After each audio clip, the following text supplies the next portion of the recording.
तो सुनील जी, एक और एडवांटेज है जिसकी बात अभी हम लोग ने नहीं की है। मार्केट ये देखता है कि सरकार किस उद्योगपति के सिर पर हाथ रखी हुई है, कौन सा उद्योगपति कारोबारी है जिस पर सरकार की कृपा है और उसके जो शेयर हैं, उसकी जो कंपनियां, उनका कुछ बिगड़ने वाला नहीं है।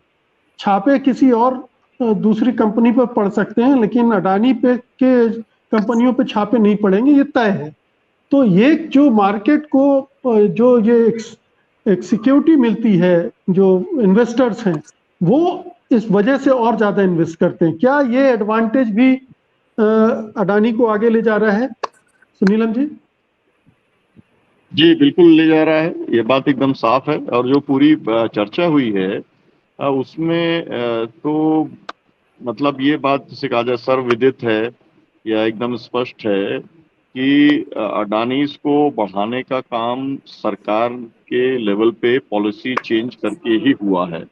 ये इधर वे नहीं है, उन्होंने सरकार के हिसाब से काम किया ऐसा नहीं है। उन्होंने सरकार की पॉलिसीज को मैनिपुलेट किया, अपने हिसाब से पॉलिसीज को बनवाने का काम किया और उससे मैक्सिमम प्रॉफिट कमाने का काम किया।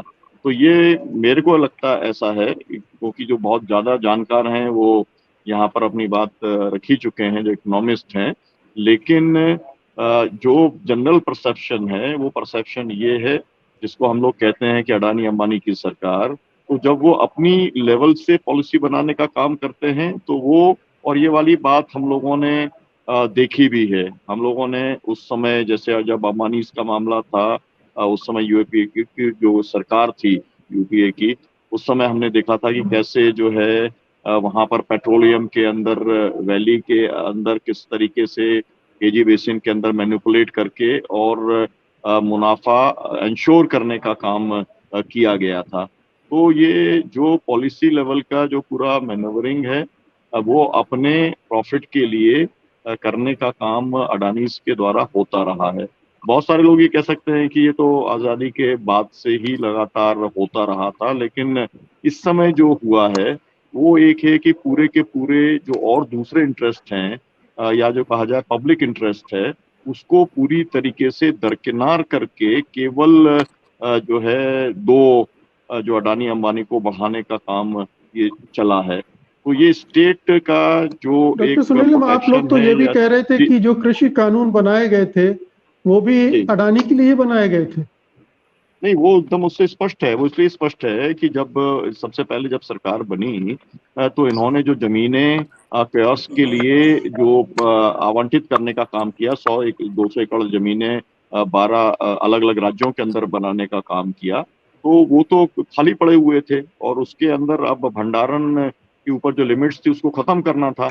इसलिए एक कानून को बदलने की बात आई। और फिर ये एग्रो बिजनेस के अंदर जिस तरीके से आए हैं, उसके अंदर इनको लगता है कि अगर हमारे पास में जमीन आ जाएगी तो हम मोनोपोलाइज कर पाएंगे। अभी भी मैं खुद अपना देखता हूँ कि अगर अगर मैंने ये तय किया है कि मुझे फॉर्च्यून का तेल नहीं खाना है, तो मैं जो है मेरे को कोई दूसरा तेल, मैं ग्वालियर की बात आपको कर रहा हूँ, तो दूसरा तेल कहीं पर मिलता ही नहीं है।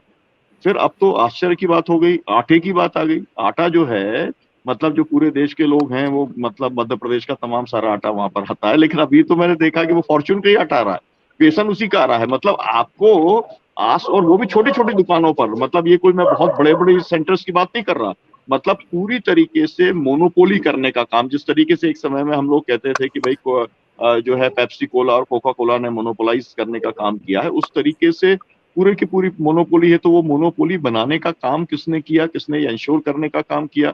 और जो बात प्रोफेसर अरुण कुमार जी कह रहे थे वो सबसे ज्यादा इंपॉर्टेंट है कि देखिए, जनता के पैसे से, जो पैसा बचत का पैसा था, जो बैंकों के अंदर जनता का पैसा था, उसी का ये पूरा का पूरा दुरुपयोग हुआ है। और इसीलिए जो पूरे बैंकिंग वाले लोग हैं, तमाम सारे ऐसे ऑर्गेनाइजेशन सिविल सोसाइटी के अंदर काम करते हैं जो लोगों को इस बात के लिए जागरूक करने की कोशिश करते हैं कि भाई ये जो पैसा एनपीए के अंदर दिखा रहे हैं या जो पैसा राइट ऑफ करने का काम किया जा रहा है, जिसके बारे में कहा जाता है आम तौर पे कि 10 लाख करोड़ रुपया माफ करने का काम किया, वो किसका पैसा है?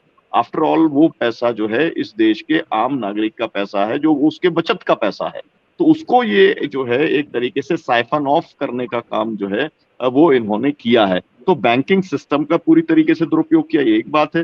फिर ये जिसे पूरे का पूरा जो पब्लिक सेक्टर है उसको जो बेचने का, और उसके अंदर इस तरीके की शर्तें लगाने का काम किया है कि जिसके अंदर कोई दूसरा उसमें कॉम्पीट ही नहीं कर सकता। इसके अंदर यही आएंगे, मतलब उसके अंदर एक इस तरीके का कैप लगाने का काम कर दिया जाता है कि जिसके पास इतनी पूंजी होगी, जिसके पास में ये स्किल होगी, उसी को मिलेगा। और उसके चलते जो बाकी लोग जो होते हैं उस फील्ड के अंदर, वो सब पूरी तरीके से बाहर आ जाते हैं। इसके साथ साथ एक और बात मुझको कहनी है।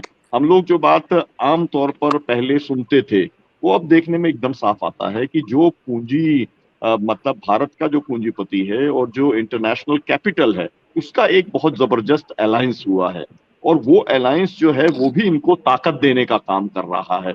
मुझे लगता है कि जो हमारे इकोनॉमिस्ट आते हैं वो इसके बारे में ज्यादा बेहतर ढंग से बताने का काम करेंगे कि क्यों, किस तरीके से। एक तो बैंकिंग की भारत के अंदर जो पूंजी इन्होंने जिस तरीके से कैपिटल जो है जनरेट करने का काम किया या बैंकों से लेने का काम किया, लेकिन इंटरनेशनली भी आप एक देख सकते हैं सीधा सीधा एक उदाहरण जो है कि इन्होंने कोल इंडस्ट्री के अंदर किस तरीके से ऑस्ट्रेलिया के अंदर 100 किलोमीटर के पूरे इलाके के अंदर माइंस लेने का काम किया। वहां बहुत बड़ा बड़ा प्रोटेस्ट भी हुआ। आपको मालूम है कि एसबीआई का 6,000 करोड़ रुपया इनको दिया गया, उसके ऊपर रोक भी लगी। बाद में इन्होंने एक ऐसी मोनोपोली बना ली कि अब जैसे कोल की मोनोपोली है। और जब ये मोनोपोली बनाते हैं तो क्या करते हैं, पूरे हिंदुस्तान के अंदर जितने थर्मल पावर स्टेशन हैं सब जो है उनकी इफिशियंसी के हिसाब से उन्हें चलाया नहीं जाता। और पूरे के पूरे एमओयूज जो हैं वो दूसरे थर्मल पावर्स के साथ में जो है वो किए जाते हैं और इनको पैसा देने का काम किया जाता है उसके बदले में। तो आप ये देखें कि पूरे का पूरा सिस्टम के साथ में जो इनका नेक्सस है, उसी के चलते जो एक के बाद एक इंडस्ट्री के अंदर, चाहे इन्होंने सीमेंट के अंदर कर लिया या माइनिंग के अंदर कर लिया या पोर्ट के अंदर कर लिया, और अब तो पूरे एयरपोर्ट्स के अंदर कर रहे हैं। और आने वाले समय में लोग कहते हैं कि जो पूरा रेलवेज है उसके अंदर भी कब्जा जमाने वाले हैं, एग्रो बिजनेस के अंदर कर लिया। तो ये जो कुछ भी काम हुआ है, तो ये तभी तक मुझे ऐसा लगता है कि चल रहा है जब तक कि इनकी अपनी बनाई हुई सरकार चल रही है। और इसके अंदर एक बहुत बड़ा जो मेजर काम है, मेरे को ऐसा लगता है कि जैसे पिछली बार जो चुनाव हुआ, उस चुनाव के अंदर जो पैसा लगा 50,000 करोड़ रुपया जो लगा, वो कहाँ से आया पैसा।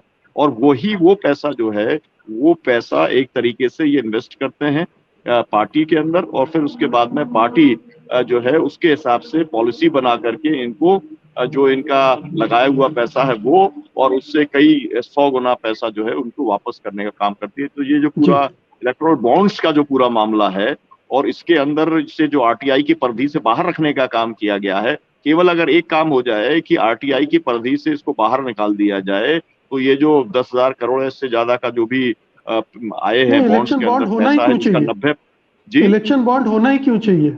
हाँ वो ठीक बात ये है, तो होनी लेकिन एक दूसरी बहस है ये, लेकिन एक दूसरी बहस हो जाएगी। मैं इसके आगे जाना चाहता हूँ, मैं आगे इसके जाना चाहता हूँ कि भाई जो इनइक्वलिटी पैदा हुई है, मतलब इस देश के आम नागरिक की जो के पास में जो आमदनी है वो आप देखें, और अगर अभी आप आप एक तरफ ये देखें कि जो अभी आप ही बात कह रहे थे कि 5 गुना ज्यादा इन्होंने अपना मुनाफा कमाने का काम किया कोरोना काल में, और उसी कोरोना काल के अंदर सबसे ज्यादा बेरोजगारी इस देश के अंदर 12 से 15 करोड़ लोगों की बेरोजगारी फैली।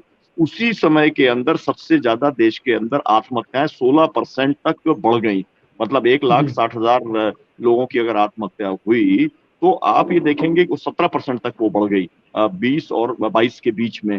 तो हम एक तरफ तो डेस्परेशन पूरी तरीके से बढ़ता चला जा रहा है, दूसरी तरफ पूंजी का केंद्रीकरण हो रहा है। और थॉमस पिकेटी जैसे लोग जो हैं वो कह रहे हैं कि भाई दुनिया का सबसे ज्यादा अनइक्वल अगर कोई कंट्री है तो वो भारत है। तो ये तो बात स्थिति बन रही है, जबकि मैं ये कह रहा हूँ, क्योंकि जो उसका राजेश बादल जी ने इसका उल्लेख किया था कि भारत का संविधान इसकी इजाजत नहीं देता, तो भारत के कॉन्स्टिट्यूशन को नजरअंदाज करके काम चल रहा है। एनसीआरबी के जो नए आंकड़े आए हैं वो भी बता रहे हैं कि आत्महत्याओं की दर बढ़ी है, और खासतौर पर गरीबों में, मेहनतकश लोगों में ये दर बढ़ी है।